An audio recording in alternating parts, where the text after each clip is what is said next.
welcome to the Life Career Roadmap YouTube channel. And today I have my special guest, Fatima Faqiri. Fatima, did I say your name right? And welcome. Yes, it's a bit of a spelling issue to begin with. That's just something I had to carry on. Yeah, Fatima Faqiri, but the Ka is not something developed in most of the languages. So yeah, Is there, you said it right. Yeah, that's how it sounds, but it should have had some variations on it. Yeah, what that's is it. it? Faqiri? Faqiri? Faqiri, so GH. Okay, thank you very much for educating us. Oh That's my God, the okay. sounds, yeah. So Fatima, welcome to the channel. And thank you very much for accepting my invite. And the first two questions that I always ask my guests are where you come from and what's your professional background? Thank you for having me on your channel. Channel is exciting for me to be able to share my story with you and reach your audience as well. I tell my stories and hopefully inspire or the lessons that I've learned in life. I come from Afghanistan, and my background, professional background, is when I arrived in Australia. I've started my English classes like everybody else does.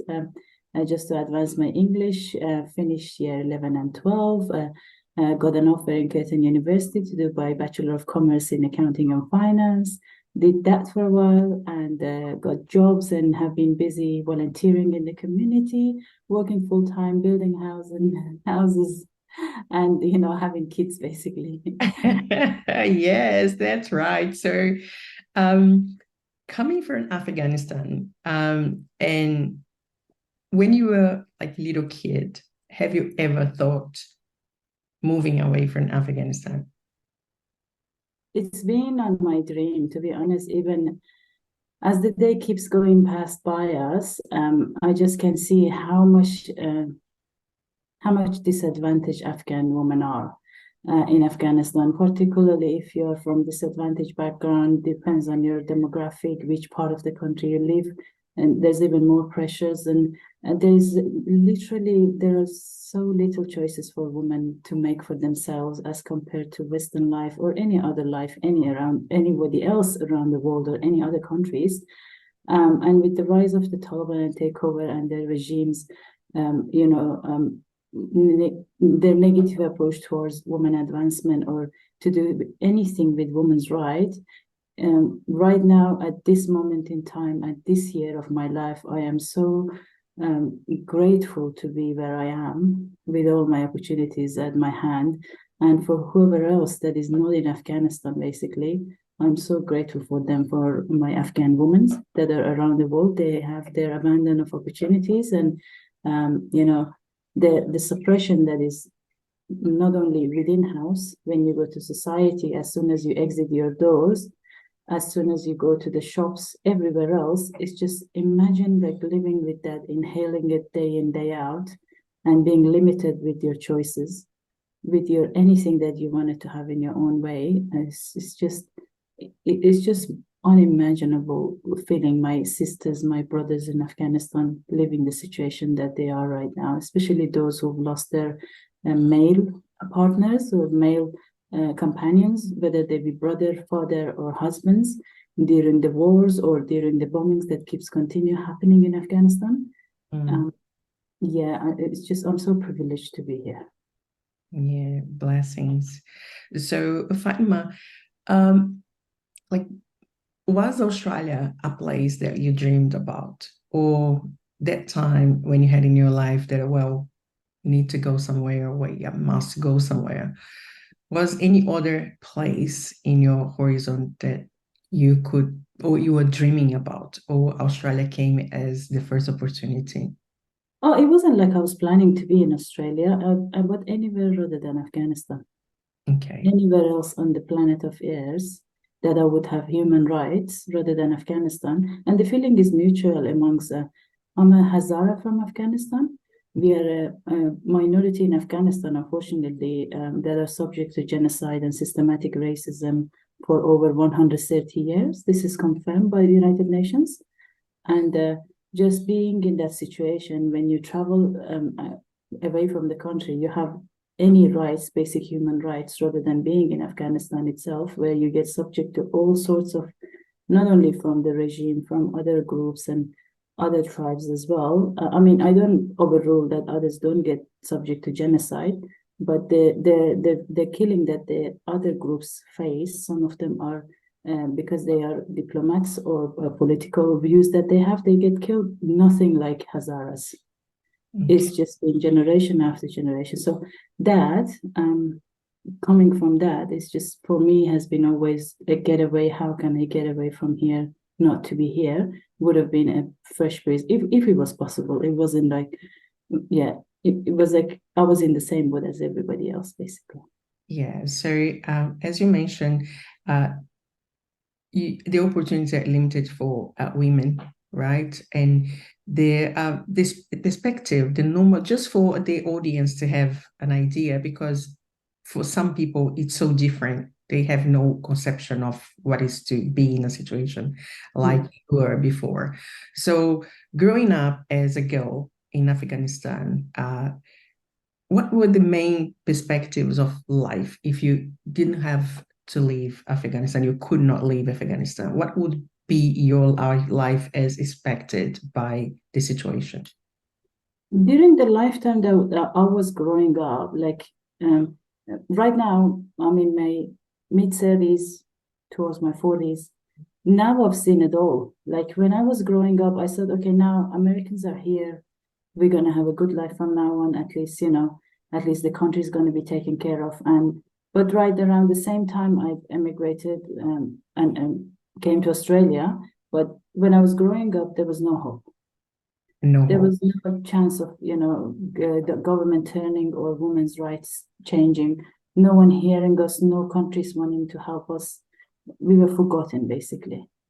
So, Until, oh, sorry to interrupt you. When you say no hope is no end rights, is no education, no vote, no working rights, is that the stakes are so high in Afghanistan for a woman to want to pursue anything. I was privileged where my family was not too much restricting me from education, and we had private tutors, or I was pursuing it because I had the passion to do so and the time to do so from a big family.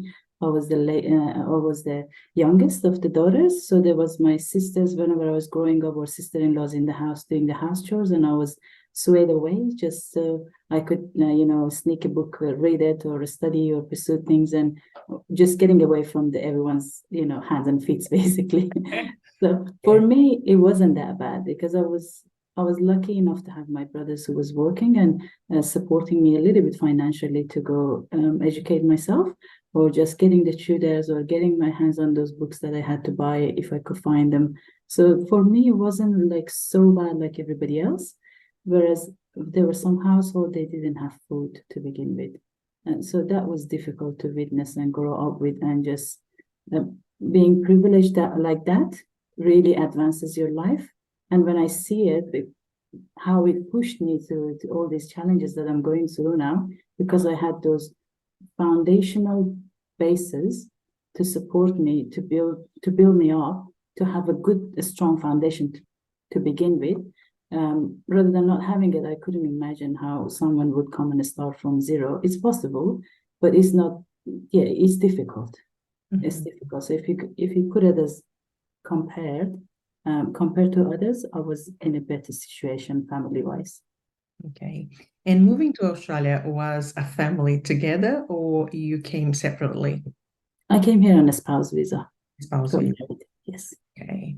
So and then you came here and you finished your high school here, all right? Yes, as soon as I came, my condition of marriage for my husband was, I'm going to pursue my studies until I'm alive, even if I'm old. You're not going to stop me from my career. You're not going to stop me from my education. And if you agree with that, I'll be happy to marry you. So he said, absolutely, I love that. And that was some of the mutual points, rather than being an arranged marriage. That was a mutual agreement between us, and he's stood up to his word. He has not stopped me pursuing it. We've had challenges. Every couple has it. No one is without problems. But yeah, over the years, without his support, I wouldn't have been able to do all the things in my life that I have so far. Okay, so is he from the same cultural background, or is he Australian? Oh, he's my first cousin. His cousin. Yeah, okay. So familiar Yeah. around. Okay. It's So very uncommon to marry a brother. so many people have the situation of thinking that arranged marriage would not work. And in your case, it worked pretty well, right? So you mentioned that he kept his words, and you have a family and you married him.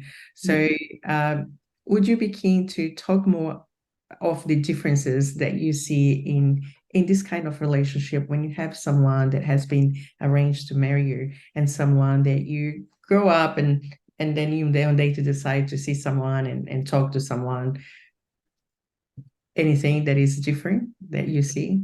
Um, when it comes to marriage, depends on the demographic of where you're living, depends on the people that are surrounding you, depends on which country you live in.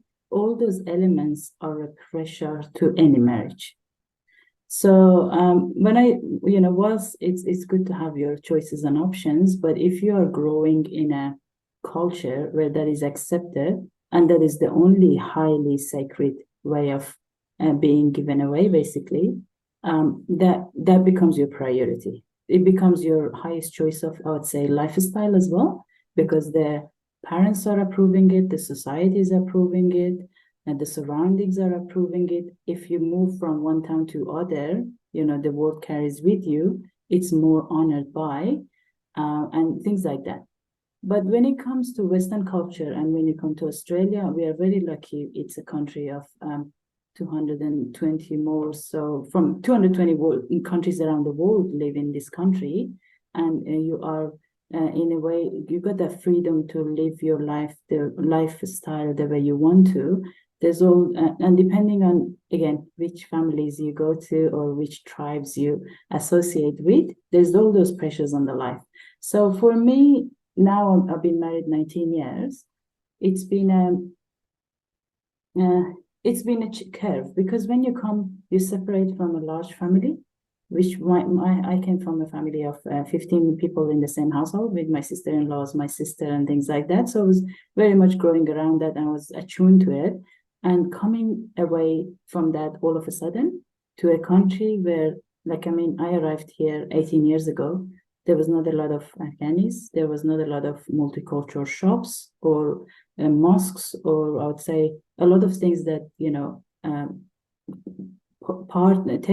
take part in forming your life the way you've envisaged it and imagined it growing up and you were familiar with, and all of those become extra pressure on top of a marriage. Yes. And I had challenges. I had, as a couple, we had challenges and we went through phases and things like that. But we came out stronger each time. As long as you can manage and you've got family ties and you've got, relatives who are you close by and who can talk to, and you've got a good community and support system in Australia as well. I think all those pressures can go away and they can impact in making you either stronger or break you down. So I was lucky to be surrounded by those people throughout my life in Australia as well, and intentionally putting myself in a situation to surround myself with those people as well, to get the necessary support to be able to go through the life challenges. Hence why I'm in a lot of women support organization and women movements, and trying to make changes into anyone's life who needs my assistance. I make myself and my family subject to those things, and we help others as well, because it's not easy living in Australia or away from all the ties and families and relatives and culture and language, basically. And that's right, because as you mentioned, you come from a family where had 15 people living in the same household, and in Australia, family is very nuclear. Yeah. Very we solve things in here, and you don't have much contact with people outside, as your family issues, your female business inside of your family, it's your problem, nobody Yes. else. So you don't talk about unless you need help. However, you have support outside if you need it, and you just Yes. need to know that support is there to find them. And for someone coming from the cultural background that you come with, everyone is involved in every decision of life of everyone coming to this society, that it's your turn, you take care of yourself, must be a challenge, really.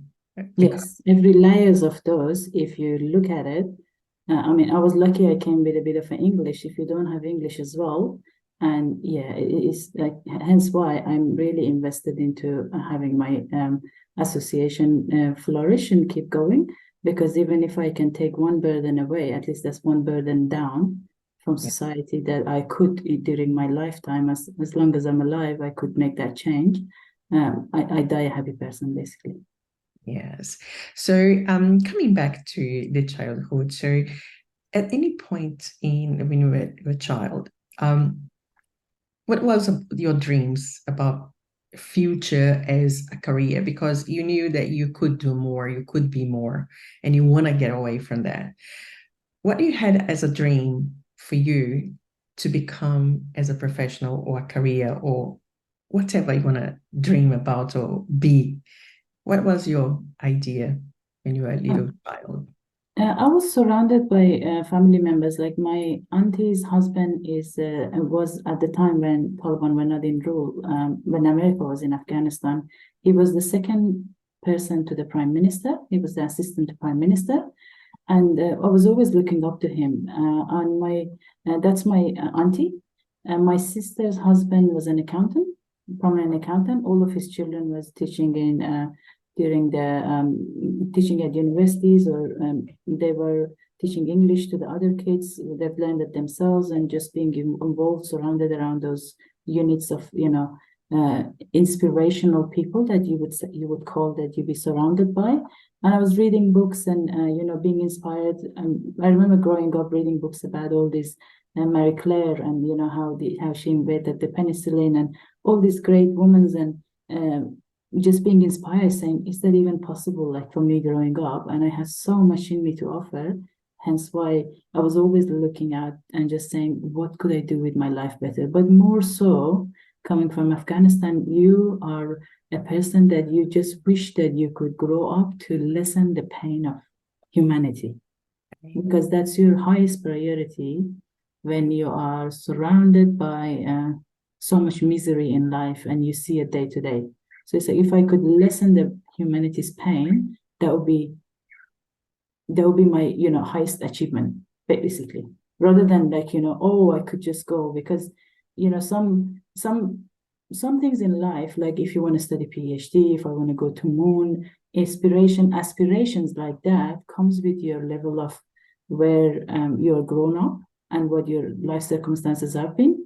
Hence why a lot of, I would say, highly privileged families, kids grow up to pursue those sort of aspiration and dreams, and they get to it because they have the necessary supports, because they have no other basic life pressures on them.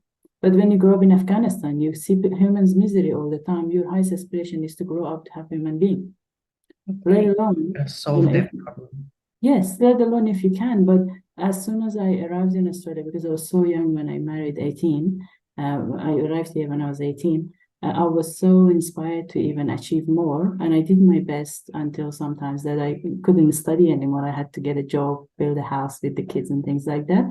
But I have high hopes. I still have high hopes. Even if I'm old, I will be studying. I will be pursuing a career and just giving back and do much more. But as the year keeps going past by, and as the challenges in my life gets less and my kids are growing up, my aspirations are growing even more, because my horizons, my problems are lessened.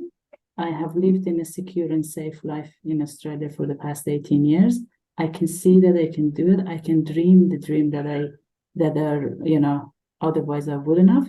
And that is having an impact in realigning me into different sort of aspirations and dreams. You may call it basically.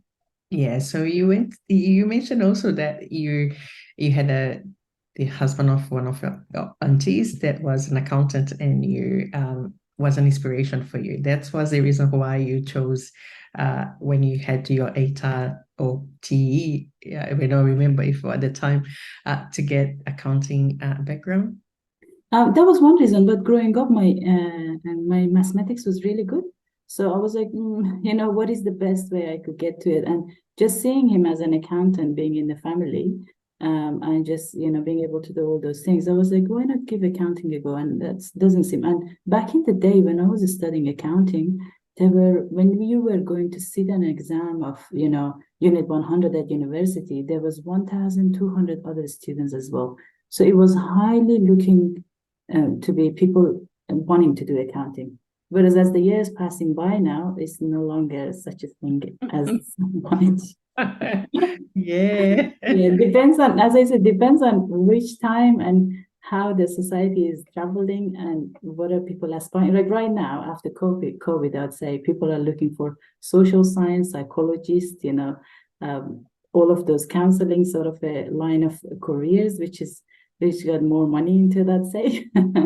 So yeah. That's Depends right. on where. It's booming, the counseling courses, and also the psychology. People want to understand the aspect of life that before people would not give much attention to, until COVID came in and got all of us, right? And affected all of us in many different ways. And people start realizing that his life is more than just a 9 to 5 job and making money. Yeah. Much more behind scenes, and not being able to move geographically to see who you love and to be with who you want to be with, was a big thing for Yeah, people. so many of those professions are becoming redundant, basically. So depends on the time you are. You just have to plan it ahead. See the market, know the market, and just pursue accordingly if you want to land in somewhere not undesirable, basically. More desirable, basically. Yes. And so, Fatima, and like going through your course and finishing your degree, how long took you to find a job in the field that you chose? From get-go, when I was studying year 11 and 12, I was studying at high school in Kida. It was an Islamic college as well. It was where I was feeling more comfortable, more related, more, I'd say, less discriminated. I felt there's a lot of discrimination back in the time. 18 years ago, Australia was a different place. Western Australia was, yeah, people were different. So just being in my comfort zone and being able to study without hassle and rustle and having to think about, I'm being raced against or being commented in a bad way. I chose Islamic College to do my year 11 and 12. During that time, I was always seeing accounting being an option. So I was profusely studying accounting as if it was a degree then, because I came as a mature age student basically in Australia. So 18 years, and I was 19 years when I did my year 11 and 20 when I finished my year 12. And as soon as I finished, I got approval to be from. I've got approval from Curtin University. I've got a referral from Curtin University that I've been approved into their Bachelor of Commerce in Accounting and Finance degree, to just pursue that. So going back to your question, while I finished my high school, I was pregnant with my first child, 3 months pregnant. And I didn't just take it light, because as a mature age student back in the day, you could only choose 2 TE subjects and 2 foundation subjects. And with that, easily you could have got the average mark on that. You could have got the highest mark, which was not available to the, I would say 16 and 17-year-old at the times, where they had to do 4 TE to get to university. So, but I didn't take it lightly. I took 4 TEE and 2 foundation, so 6 of them. And I went for it. And I'm proud with the mark I got, because I was so thirsty for knowledge. Coming to a country with so much abundance, I could just see so much of a good future for me. And to get to that future, my head down, studying until 11, 12 at night, my husband working for 17 hours a day, and we were just going through it. So with that, when I finished my year 12, I didn't have my citizenship in Australia. Not having citizenship means I have to work and pay for my, as an international student, which I couldn't afford. On the top of that, I'm pregnant, 3 months, 3 months pregnant. I'm expecting a child. The child is being born in April, and I was panicking. So I had to do something. What I did out of the high school, I found that there was a place called Muslim Women Support Center, where an Afghan girl is working there. She's still part of the board. And I was so happy to just have that ray of hope that someone I could relate to, I could go against and work with. So I reached out to them. They had an office job for 3 hours a week as an accounts officer. And I was like, yep, that's fine. Accounting, I love it. I will come and join you. So I went to them and started working with them. I was getting paid 3 hours a week, but working 7 days a week. 5 to 6 days a week for them. The rest of it was voluntary, just helping as much as, because with them, there's a lot of cases that come and go, events that we had at the time, they were flourishing. So I helped with that and was with them until my child was born. I took 3 months of work. I was working even until 2 days before my daughter was born. I was working with them, volunteering. Finished that, and my daughter was born 3 months back. 3 months after, I asked them if I could come back to the office because I had no one in Australia. And the manager at the time, and the Afghan girl, Rajma, she agreed for me to come back and take my daughter back to the office and work with her, around her, basically. So I was again 5 days a week with her in the pram, going to the office, just away from the home, staying away from baby blues and all the depression that was coming upon me, just keeping busy. So that was when I did that for until 2011, I'd say, where I found out that until 2009, where I could get my citizenship and go, and from then on I could start studying. So again, I was still involved with them. 2009, get back to my university degrees and didn't have to pay anymore for all those fees, and just apart from books, I started taking up 3 jobs as an interpreter with 3 different agencies. By then I was driving as well. So I did that for a while until I found out there was jobs being offered in a job service provider. With the job service provider, it was attached to the Centrelink. They were called the ORS group back in the day, and still they are.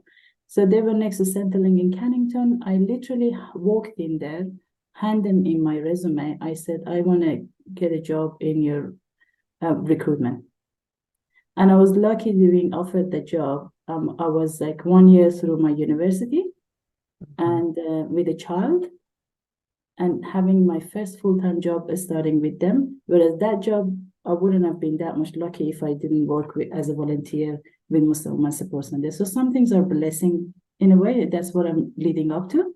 So volunteering for the community have opened up the horizon for me to getting a full-time job at a good company, private job service provider, in a job that will rather be offered to a professional recruiter, basically. Yes, Fatima, 2 great points. The volunteering, it's something that is not just for us to find a job, but it's wonderful because you learn so much.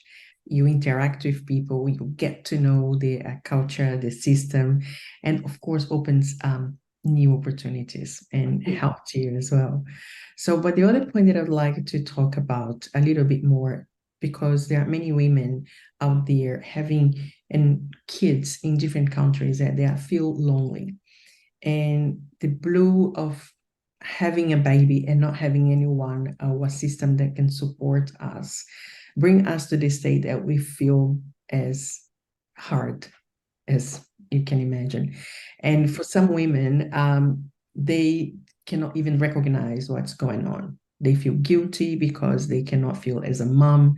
It's a beautiful kid in front of them, a baby that needs them, but they cannot feel as a mom. They just feel something different and estranged, and they feel that they cannot really make anything happen. So, how was for you to decide? Did you recognize the signs of the baby blue or the postnatal depression after having a baby and looking around, not having a support system? What took you to see that you needed to be out of the house to be able to get rid or confront the situation? For me, it was more so because my daughter was born, when she was born, my firstborn child, she was born with a congenital heart condition.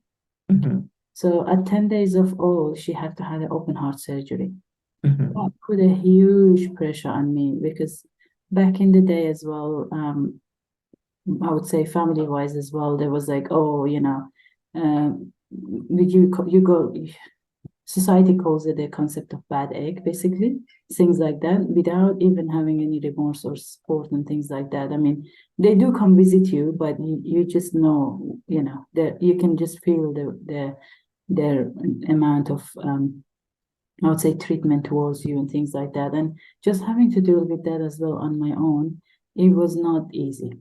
So I was very lucky, as I said, I was surrounded by Muslim Women Support Center, compassionate, kind people on earth that you could not find anywhere else. These women are amazing in providing support for so many families.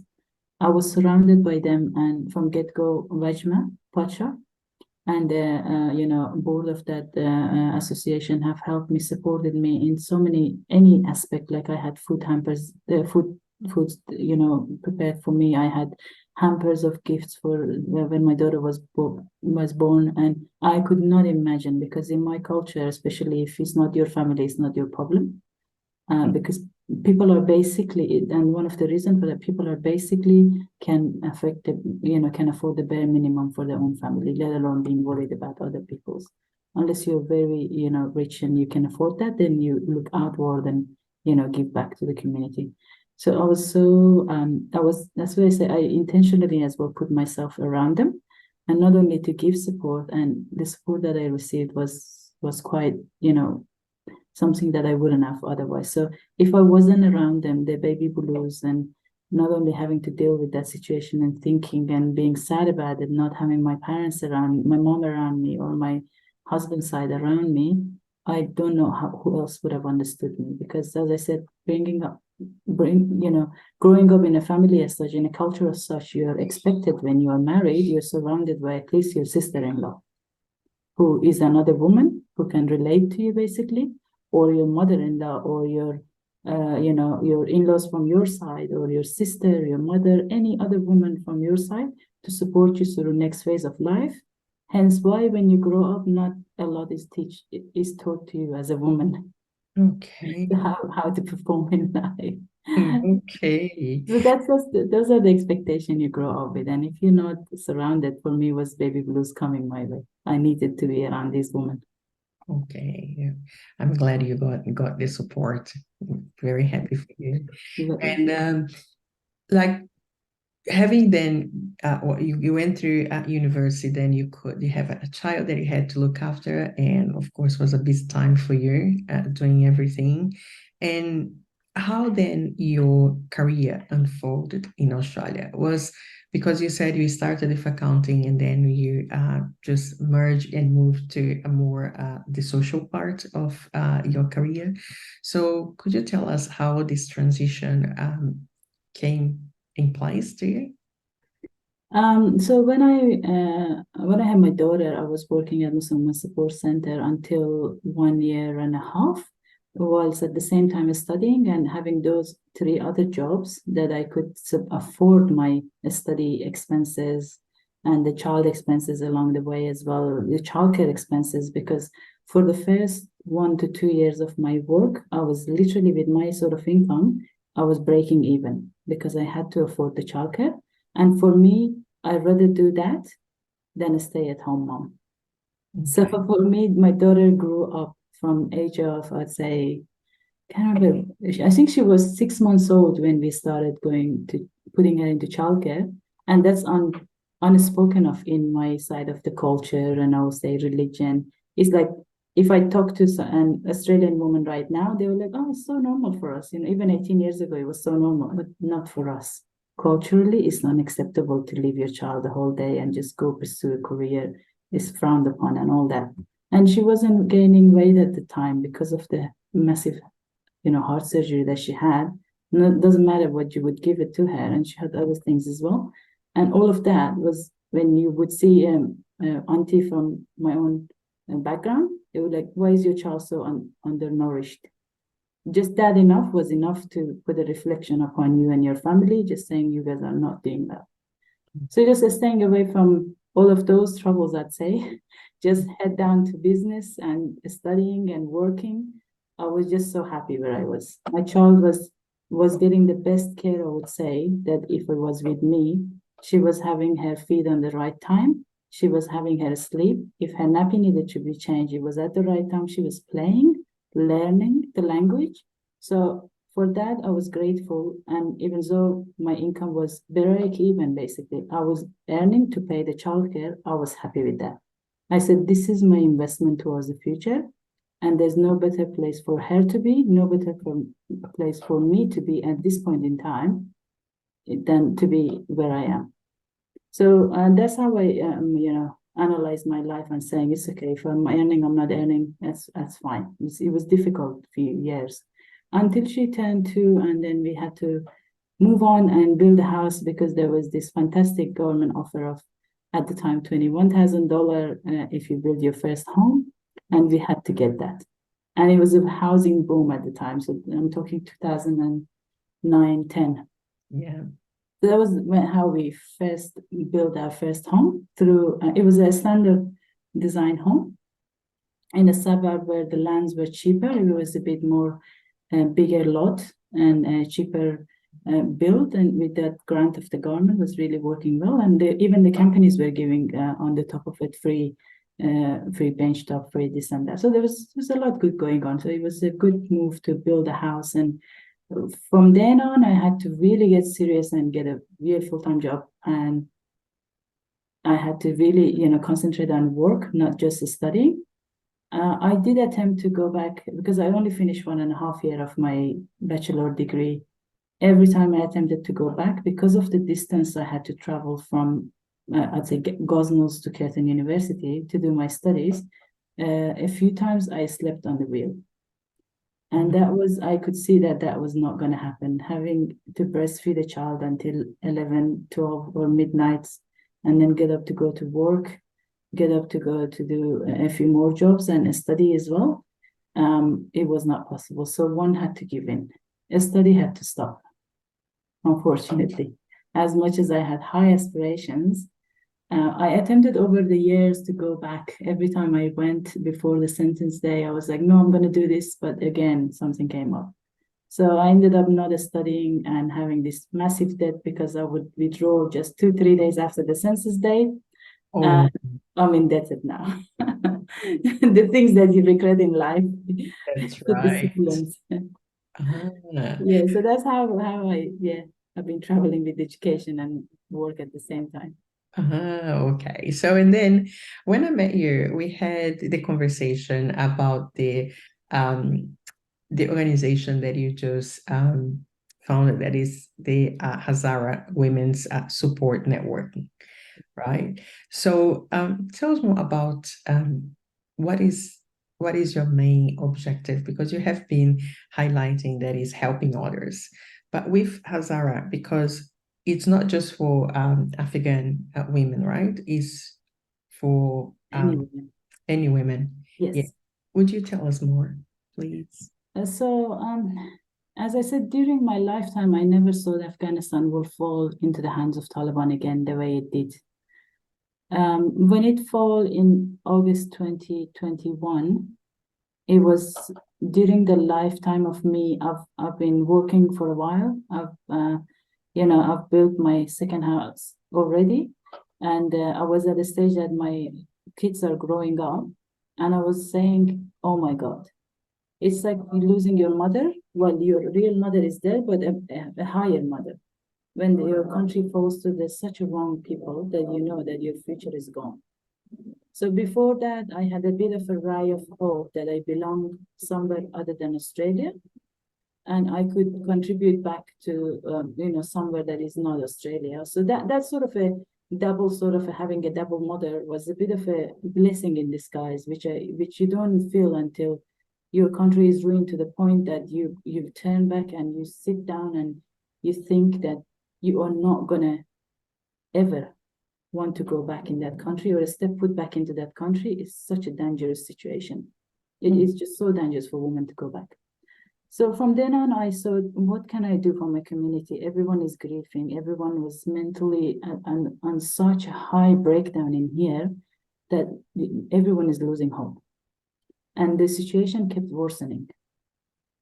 As a Hazara woman from Afghanistan, being subject to genocide, everybody else may have just thought, oh, no, it's okay. At least, it's Taliban, they're fine. It could be fine for them because their tribe or the background they come from is not subject to atrocities that we go through.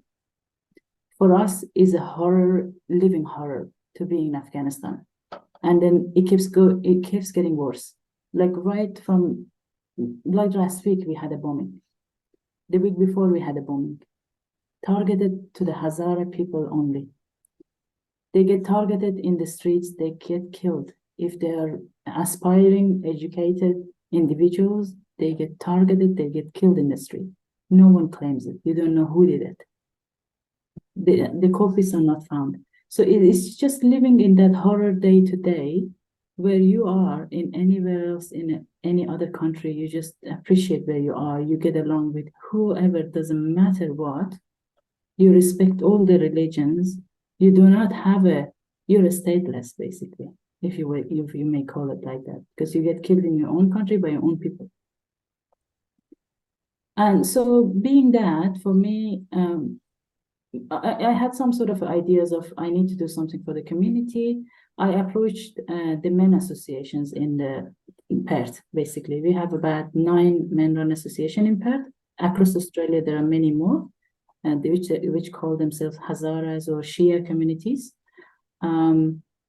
One of them was, they had an open invitation, and it was going on for about 2 years that we want women on board. No one was committing to that, not only from their own members, from outside as well, no one was.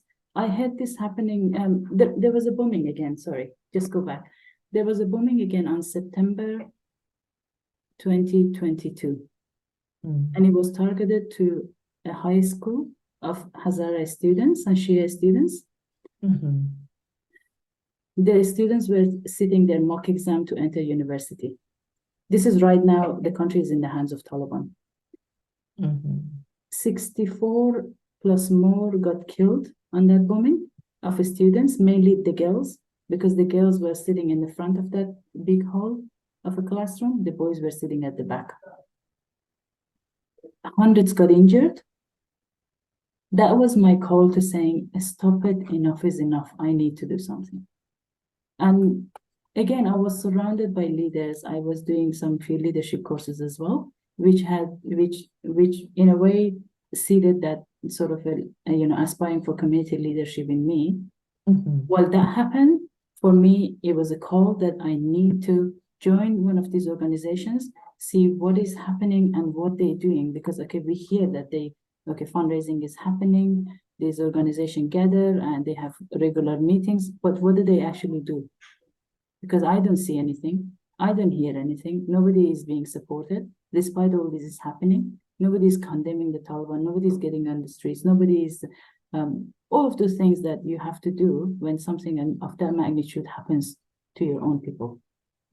So when I reached out to them, my expectation was one thing, the stuff that I heard was different, but it was when you actually get down to the job and to the people that you have to work with, there are other things, which was prohibiting my aim on actually helping the community and helping particularly women, because the women were disregarded, even though here, their rights are not being heard. The decisions that are made is on behalf of them. They're not in the room at the table. There's a lot of things that is not right. And no, there's no one that wants to even, for my community, when I say there's no one that wants to even offer their time to community volunteer, it's because as a Hazara, you are so distracted by all the atrocities that you go through, let alone wanting to aspire to do anything more or look at things politically and understand things politically. Because at a crisis time, everyone runs for their life. Or if you're not running for your life, you're away from your country, you at least get the survivor guilt. So all of that is a mental pressure on a community who is subject to war and genocides and all the atrocities of the war. So to come out of it, you need to be, I would say, pretty amazing to think otherwise, that you can help people or you can set up organizations or you're going to join movements or create movements and things like that. But for me, was saying, no, this survivor guilt that I'm getting, if I cannot reach my community in Afghanistan, what I can reach is the community here. Let's just start here and help women here. So because my attempt to join this men-run association failed, it wasn't something that they were, advertising, unfortunately, and the reality was different. I just thought the best thing for me is to start my own association and call it a women's support. And I had this idea for a while, discussed it with a few people as well, kept on going and didn't find anyone. Finally, there was a ray of hope from City of Canning offering their hall and about $500 funds as well for any association who puts an expression of interest to run any programs. Because in the background, I was working on this project to run it and I knew what the name is, I've spoken to a few people. I thought this is the best opportunity to actually do a initial launch of this association. Okay, yeah. I took advantage of that best offer and they were generous enough to approve my request as well. I hired the hall, did my advertisement, got a few people involved, do the graphics, do this, do that. And with the help of my husband and the neighbor that we have, that's all my committee at the time, we launched it. We did a Eid al-Adha celebration, invited a few stakeholders that was dear to me, a few community leaders as well. There were about 70 to 80 people in attendance, which I could not have imagined possible. And they were pretty amazing people. I could not have believed that they would attend that. But they attended my event and the organization was launched.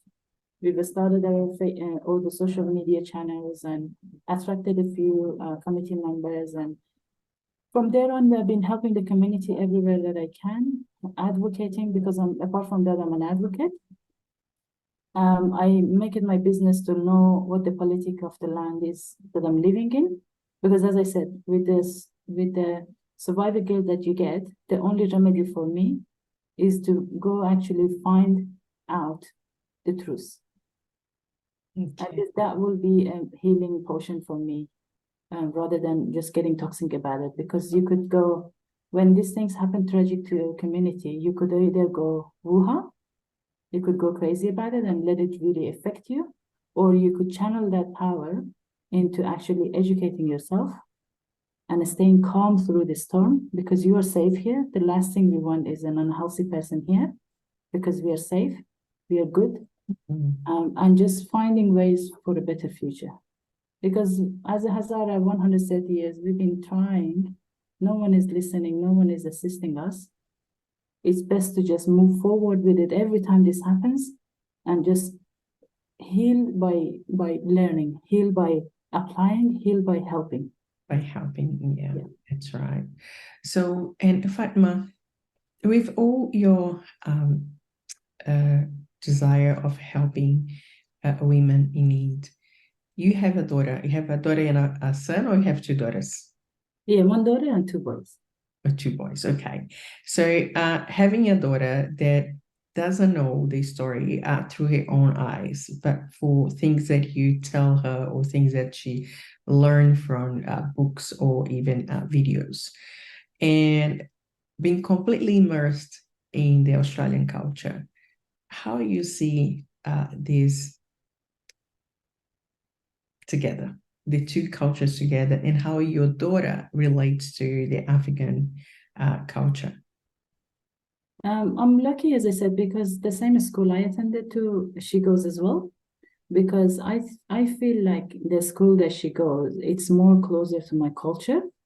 Okay. It's more closer to the way of my upbringing and the way I want to upbring my children. So I'm not going to have a culture clash with her going and attend a school that we don't basically, I would say is far away from our culture and religion. I'm comfortable where she's going, and she can find like-minded people and like-minded friends that I can also get along with their parents because we're in the same culture. Having said that, that was my initial thought, but things do change along the way, and I'm getting along with everyone at the moment. That was my initial thought, and it's why we built the house right in front of that school. The Oh, second time. I mean, yeah, this could be it's extreme about it, right? right there. And for the boys too, going to Yeah, the same school. yeah, Oh, for the boys as well. So it's all those decisions that you make as a parent to be surrounded to who that you can resonate with, and it impacts your life because you just don't want a lot of trouble, a lot of culture crash and things like that. And that's have been a haven for me. That's been the best decisions I've made for my family. so then your kids have know the African culture through the school, through you and your husband, and blending with the Australian, yes, culture. So now we know that Australia is a very multicultural place and country, and we have, let's say, different flavors in Australia, many different flavors. And lately, you have seen lots of Afghan food around that when I migrated here 25 years ago was not something very common.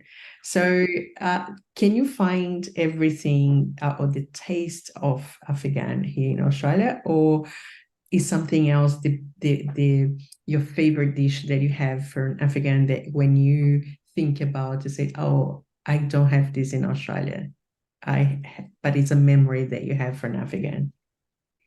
Depends on where you live in Australia. I would say Perth is the worst place if you want culture and food. For any culture and food. Really? Perth is such a backpacker lifestyle in the Perth, and this is not just me, even Australians would say it to you. People just come here to work and get away, and we're so busy with work and everything that culture has to be given away. Something got to give, right? And that's culture and food in here. You don't find a lot of options. It's growing though, ever since like all those back in when I came, since oh my god, 18 years ago, I've always lived in Perth as well. It's improved a lot. Like now in most suburbs, in close proximities, we have our own Afghan made fresh bread, which we rely on. It is not cheap, it's expensive, but at least that's the delicacies that sometimes brings you back to home. But unfortunately, most of the foods that we make, like the Chinese foods, and they're similar to Chinese or Middle Eastern food, they take time. As a working mom, as a volunteer, it's not always possible for me to do those things. And just as I said, like we have, there is a pizza shop around the corner in Wattle Grove, in Belmont, where the owner is Afghan and they have a tasty pizza to our palate. Not every pizza is to our palate.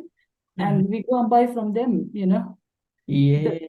But Sydney and Melbourne, there's abundance. There is like all the shops that you want, all the delicacies that you want as a breakfast, this and that. Yeah, Paris is far away from that. Maybe you can start something. You get your volunteers to bring something together. Well, see, with my line of profession, I'll be the worst in pursuing that line of profession. They would not have me. But what's your favorite dish that for Afghan that when you think about, say, this is what I love? I would eat. There's this dumpling, vegetarian dumpling, which is common with the Chinese people as well. Actually, what I do when that's not available, I go to a Spotchet has it, and some of the Chinese shops have them as well for in the frozen section. It's close. It's not the same thing, but I get that. It's frozen. You steam it, and you make a curry on top of it, and that just takes me back to home. And I could have plates and plates and plates of that on its own. That's so nice. Yeah, if someone makes me that, I'll be a happy person. Yeah.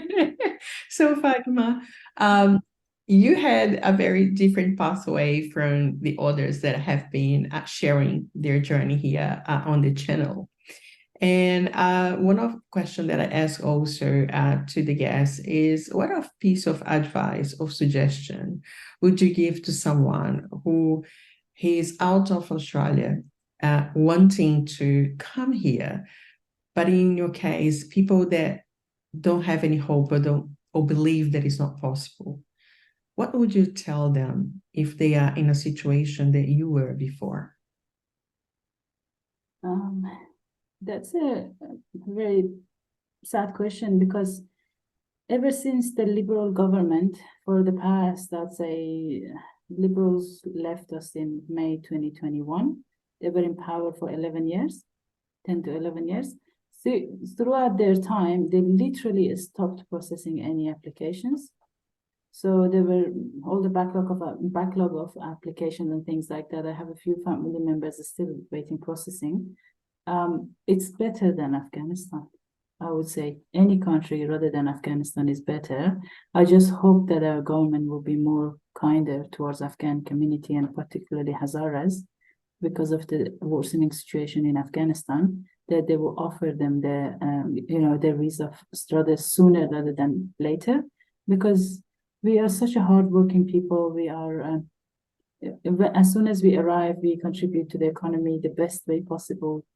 Very limited troubles. We get along well with everyone. I mean, if you go open ATO books, we are the people who pay the highest taxes in our, I would say, in our class of people, if you put everyone on their class. And yeah, I mean, there's nothing wrong. There's just, I wish that we've been prioritized. But every time there is priority wants to be tapped into, unfortunately, wars happen, like the Ukraine war and currently with the Palestine war, and our priority goes lower, whereas the heightened to the threat that we are facing does not get lower. Okay. So we have always been under the threat, but it's just the fact that we drop out of priority. Like right now, for the government, the main priority sometimes is to bring the skilled workers to get all these houses under the way and the economy moving, not so much to refugees and migrants. Rather than that. So all of those pressures, I wish there was a better outcome for my community. I keep advocating for it. That's my best hope. But yeah, Australia is the best place on earth to live. I recommend it to anyone, maybe not Perth. Not Perth. Yeah, you have made your life here. Yeah. Why not? But it's expensive to live in other states, in other in other towns. So yeah, Perth is cheaper. At least you get bigger block for lesser. You have to pay, if there is one available. At the moment, there's none apparently. But yeah, it's for me, is the best option is come here, aspire, educate yourself, make this your home, because yeah, there's nothing worse than feeling that this is not your home. Or for me, basically, to begin with, I still thought I have a hope of my country being a good country. I could go back maybe, right until the time it got took over by the Taliban, and just give back to the local community. And it's the best place. There's nothing wrong with this. It's such a multicultural, respected, and with the current government, I have high hopes that there are good things happening under the way. It takes time. We just have to, as an individual, we have to get up and help rather than complain, I'd say. Okay. The question of curiosity, since you came to Australia, have you gone back to Afghanistan anytime, or you have been here? Yeah, I went back once when my daughter was 5 years old, and it wasn't safe as well, even during the time of America being there. We went with different names in the town. We did low key. Even if I was going shopping, I would wear burqa, because I do not want it to be identified, and just God knows what happened.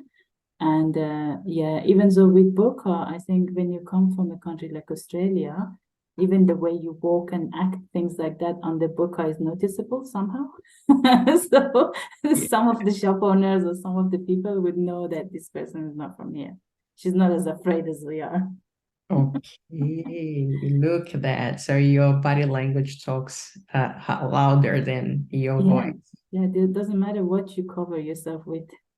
The movement is there. Yeah, yeah, you're upright basically a bit. Yes. Yeah. And also, if women here in Perth want to get in touch with you and get some support from your organization, where they can find you. Since I've been busy we launched in July 22. Sorry, July this year, 2023. I have been busy running a campaign for local council election as a president. At the moment, has been particularly when you set up an association, trying to get committee members and volunteers on board. It's been on a back burner because I was so busy with my local council elections. I have a full-time job, a family, and a few other board positions as well that I have held, and I'm quite active with the political landscape as well.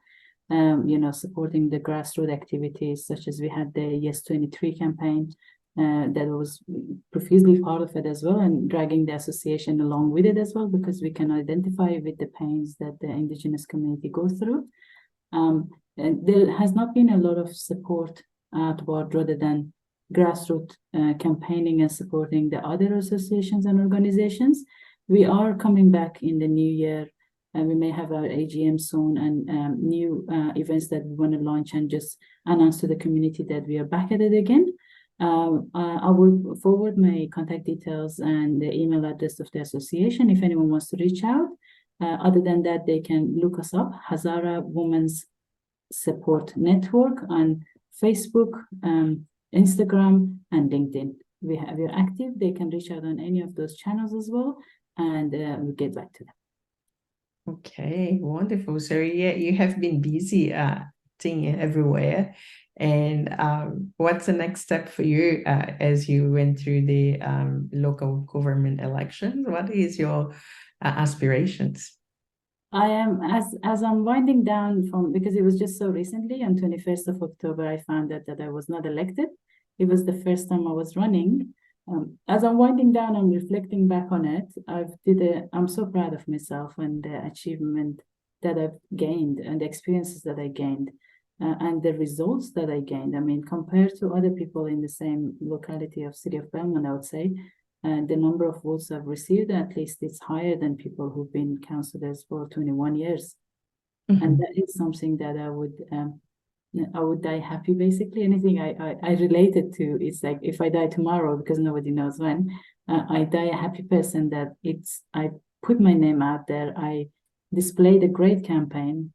I've reached out to communities and door knocked on about 2,500 doors. I would have never been able to feel like and be able to do that as a Hazara Afghan Muslim woman in my entire life. And that has inspired so many others. It has risen others who were in the background were thinking maybe I run. And now I'm not done.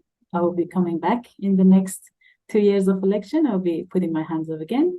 I'm very much so involved in the politics as well. I'm around Labour Party. I'm with them, assisting them in any causes they work with, and anybody else that me personally can afford time-wise and mental-wise, just because, burnout is a real thing, especially compassionate burnout, because sometimes as a person who's subject to all of these things and I carry the burden of intergenerational trauma, it's not easy for me to just put my hand up for another, I would say, community activism in any sort, whereas my compassion has been burnt out elsewhere, especially in Afghanistan, because recently we had a series of earthquakes as well, from 7th of October to series of October. We're on the same magnitude in the same towns, and all of that takes your compassions away. And you get exhausted and you cannot give back. So if I'm absent in some areas that I would have been, hereby, I apologize, because it's not easy. It's a lot on the community leaders, and not every time we can just put our hands up to everything that is going on out there, basically, which is truly deserves it, absolutely deserves it. Yeah, so I look forward to seeing you in the scenes in the future. So everything that you're doing. So Fatima, thank you very much for coming and sharing your life career journey. And it has been amazing to learn more about you and knowing all the roadblocks that you had and you overcame them to be able now to see how you can, with the time that you have now, to help more than you could help before. So well done. Thank you for having me, and thank you for airing this. I really appreciate that, and you're doing amazing yourself as well. So I look up to you. Amazing. That's great. Thank you, thank you. So for you watching these episodes, thank you very much for being here with us. I'm sure you have learned a lot and got you thinking about your perspectives in life. And if you haven't subscribed yet, subscribe, like, and share this episode with someone you love. So let's share the great things in life and learn from each other. So see you next time and bye-bye. Thank you so much. Thank you for having me. Thank you.